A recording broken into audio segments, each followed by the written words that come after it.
The obstacle is the path to power.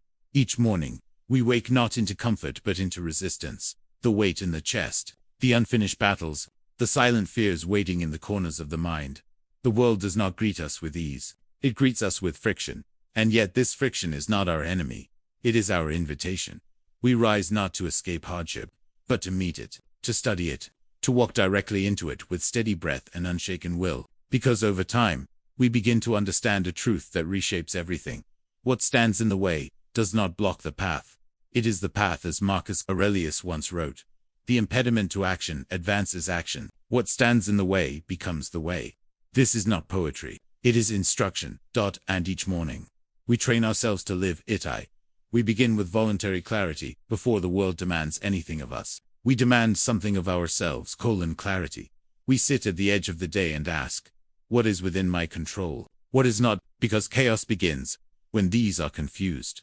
The delayed plan, the insult, the loss, the failure, none of these belong to us. They are external movements in a world that owes us nothing but our judgment, our response, our discipline. These are ours entirely.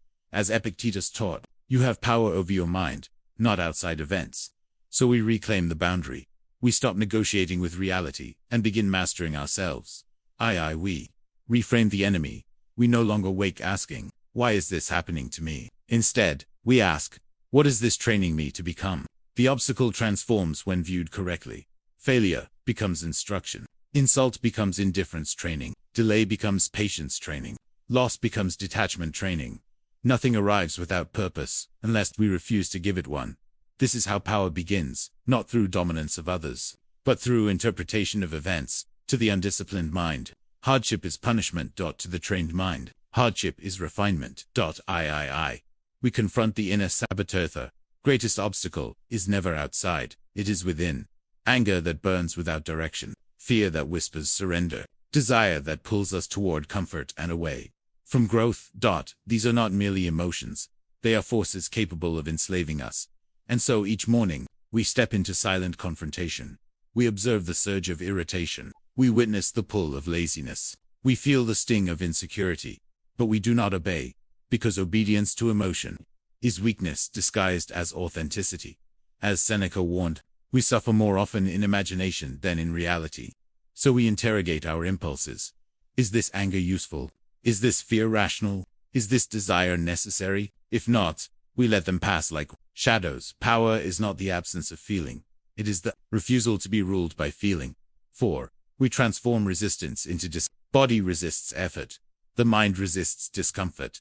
The soul resists growth. And yet, we move anyway. Because discipline is born precisely where resistance lives. We rise when comfort begs us to stay. We act when doubt urges delay. We persist when results remain invisible. Not because it feels good, but because it strengthens command over self. Each resisted temptation is a small victory. Each endured difficulty is a quiet expansion of will. Over time, these accumulate into something formidable, unshakable stability.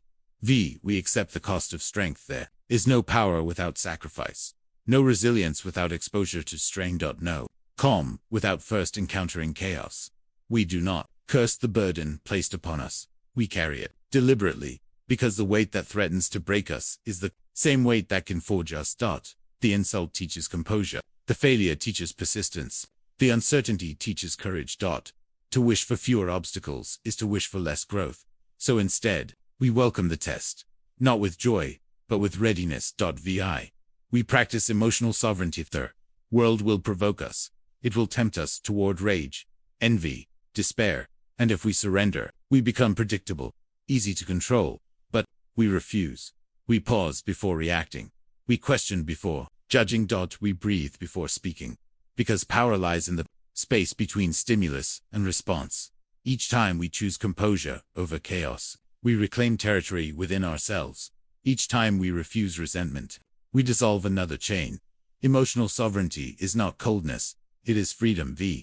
We end where we began. By evening, we return to the same question. What stood in my way today? And more importantly, how did it shape me? Did the delay teach patience? Did the insult test humility? Did the struggle sharpen endurance? We see now what was invisible in the morning. The obstacle was never destruction. It was direction. As modern thinker Ryan Holiday reminds us, the obstacle in the path becomes the path.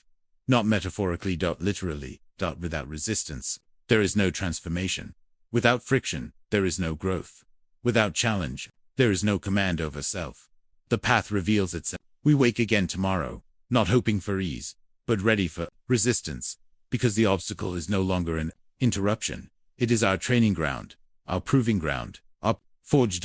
And as we walk forward, together, we no longer seek to remove the weight from our path, we learn to carry it. And in carrying it, we become powerful.